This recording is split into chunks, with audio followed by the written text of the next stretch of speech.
So I want to see camera getting. Are you getting this? Congrats on your commercial, Seth. What the? You are the worst!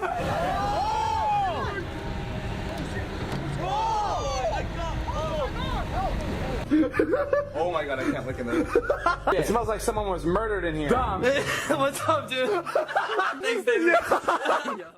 David Dobrik is one of the biggest stars to ever be on YouTube. His signature vlogs, featuring his all-star vlog squad, has taken over the platform's trending section for years now, with each one of his videos gaining millions and millions of views. But like most celebrities, David's got his own fair share of skeletons hidden away in his closet, and although he may have been able to hide them for a while, being in the public eye means being vulnerable to scrutiny. And in David's case, it's all well deserved, because his climb to the top was not easy, and he's trampled over more than just a few people to get there. And while he may be laying low and selling pizzas now, that doesn't mean we've forgotten. But we're getting ahead of ourselves here. Let's roll this back to the very beginning.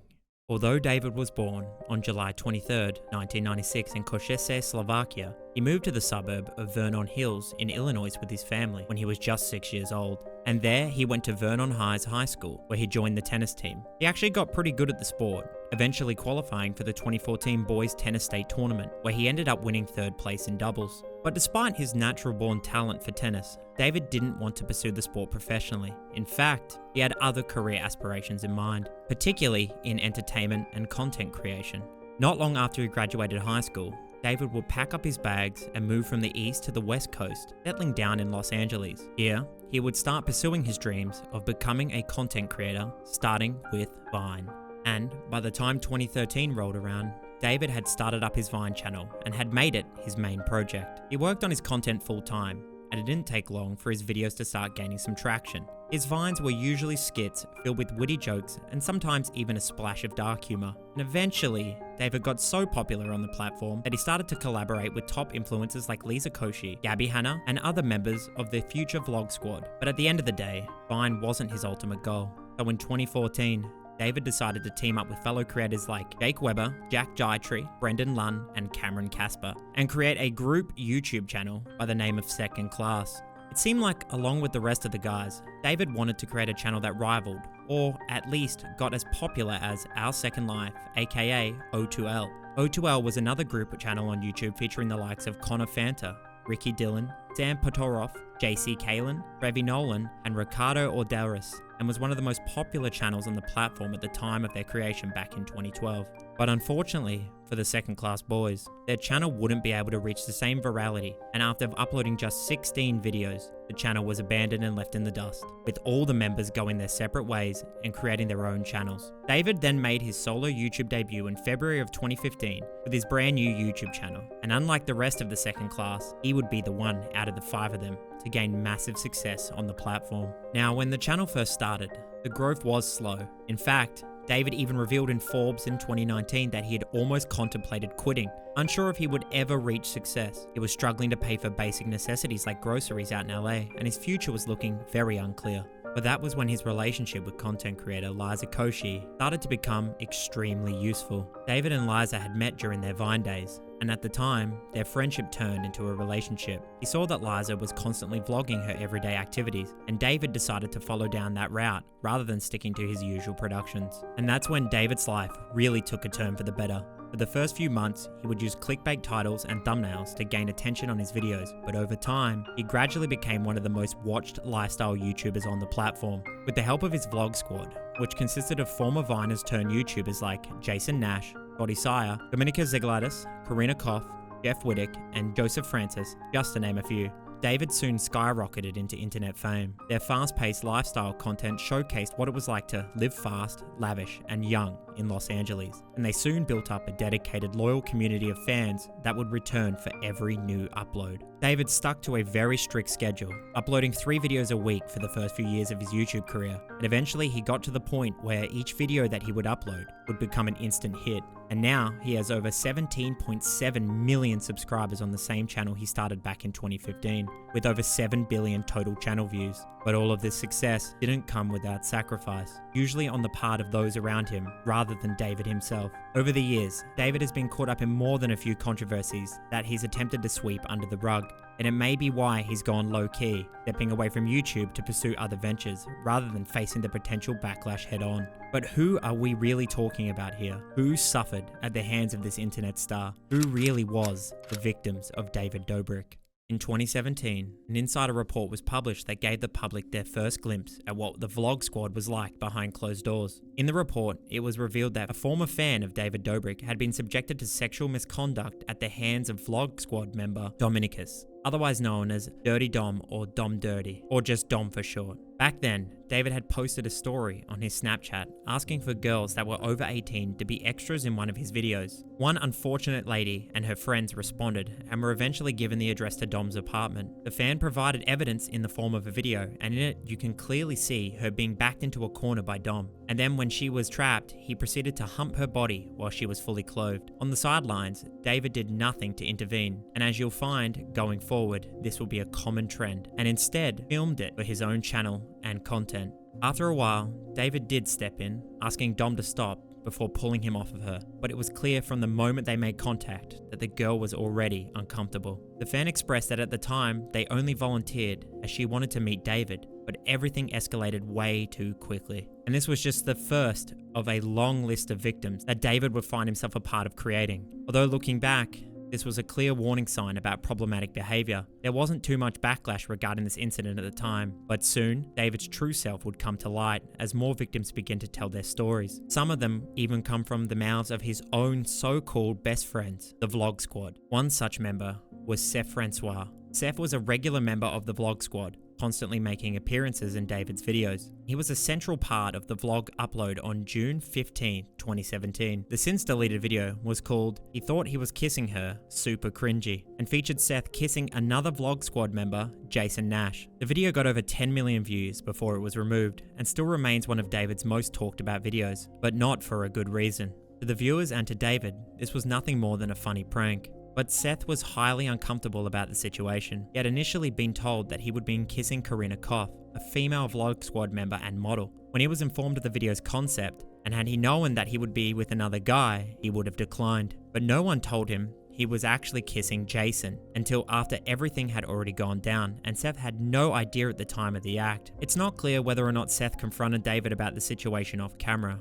but his discomfort was clearly evident at the time of the reveal. In 2019, just 2 years after this video was released, news broke that Seth had officially left the Vlog Squad, and in June of 2020, even posted a video called "Accountability to All Content Creators," where he apologized for partaking in Vlog Squad and their content, as well as detailing his negative experiences during his time with the content group. The video was uploaded just days after David Dobrik had donated $50,000 to Black Lives Matter organizations and attended protests. As the only black member of the Vlog Squad, Seth said that he felt the constant presence of racial undertones during his time in the group. He was always referred to as their only black friend, and he was the subject of several racist jokes and stereotypes, including being offered a watermelon or a ride to the police station.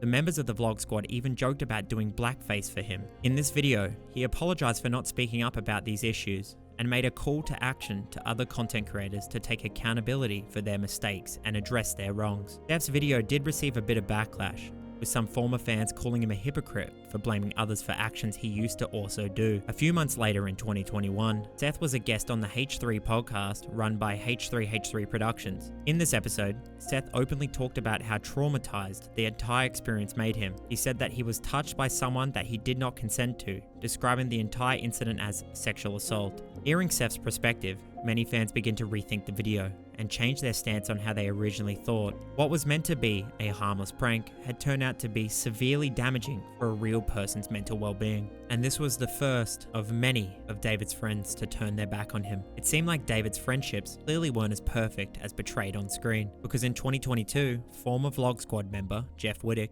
sued the content creator for $10 million in damages after suffering severe injuries from a stunt gone wrong. In June of 2020, the Vlog Squad were, like usual, filming a video for David's channel. channel. This particular one featured an excavator hanging over a shallow lake in Utah. Since this was going to be David's comeback to YouTube after a short break, they wanted to up the stakes and the entertainment value. The concept of the video was simple. David was going to park an excavator over a lake in Utah and use the machine to swing his friends around as they were seated on wakeboards and inflatable tubes. But when they actually got to filming, David suggested that someone get on the excavator itself with no other equipment or protection. David started to swing the arm of the excavator erratically and at a high speed, which might have been fine, until David decided to abruptly stop, which caused Jeff to slam into the excavator, bashing in his face and then falling sharply down into the lake below, even with his foot still attached to the machine itself. Although we don't know what exact injuries Jeff sustained, you could tell by the footage that it was severe. He claimed that they were life-threatening. It was said that he broke his foot and his hip, tore a ligament in his leg, and scarily enough, shattered his skull in 9 places. Jeff also said that he was close to losing one of his eyes too in the process, due to the quick and sudden impact of his face with the excavator, and that he would now suffer from lifelong brain damage due to this incident.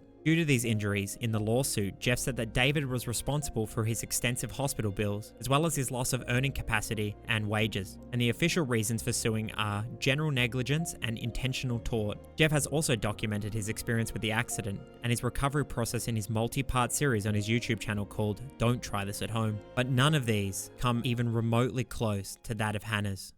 On March 16, 2021, Business Insider posted a shocking article that would completely ruin David Dobrik's reputation as not only a content creator, but also as a person. The article titled, "A woman featured on YouTube star David Dobrik's channel says she was by a Vlog Squad member in 2018, the night they filmed a video about group sex," detailed how David enabled his friend, Dom, to abuse and misuse women for the sake of content. The article follows the story of Hannah, who was 20 years old at the time, as she recounts her experience with David and the Vlog Squad in November 2018. Hannah's friends had been in contact with Dom via Instagram DMs, who had expressed interest in hooking up with members of their friend group. While Hannah herself didn't seem interested, some of her friends were, so she tagged along as they went to his house. Before they had arrived, they had specifically asked if any of the sexual stuff that they would do would end up on the channel, to which Dom had replied that he might need to take a pic just to show David and prove that it was actually happening. But what would really happen would be much more than just a picture, because Hannah, who hadn't even wanted to hook up with Dom in the first place, would be the victim of a traumatic,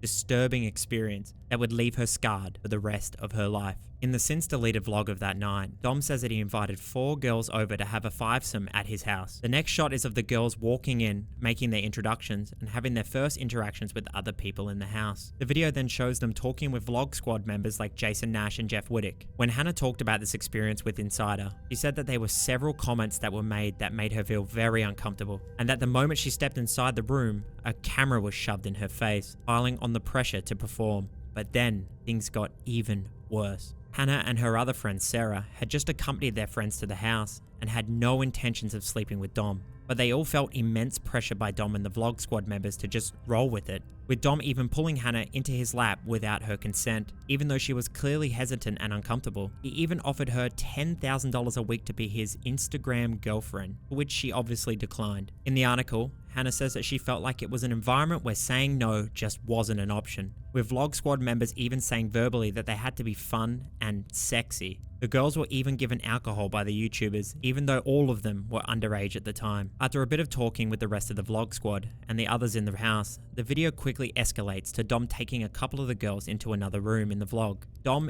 insinuates that this is the part where Dom was going to partake in group sexual intercourse. Hannah recalls that although her and her friends were all in one room at one point, Dom asked to talk to her privately. He led her to a bedroom that was almost pitch black and asked if she wanted to hook up. She had immediately told him that she wanted to go back to be with her friends, but Dom had blocked the exit with his body, saying that she had to at least give him a kiss before they left. Hannah reluctantly obliged with the request, saying that she was scared of what might happen if she kept saying no, and the two eventually returned to the rest of the group. But that wasn't where things would end. After a while of being at the apartment, Hannah had gotten incredibly drunk to the point where she said she had blacked out. Her friend Sarah said that she was not fully coherent or articulate at the time, and that she was definitely affected by something. She had also mentioned that Dom and Hannah had been sitting together for quite some time, and although she picked up her cup a few times on her own, most of the time it seemed like Dom was encouraging her to drink more. Despite this, Dom, Hannah, and another one of the girls named Audrey ended up going into a room together. Members of the Vlog Squad tried to listen in on what was happening, even opening the door to try and peer inside.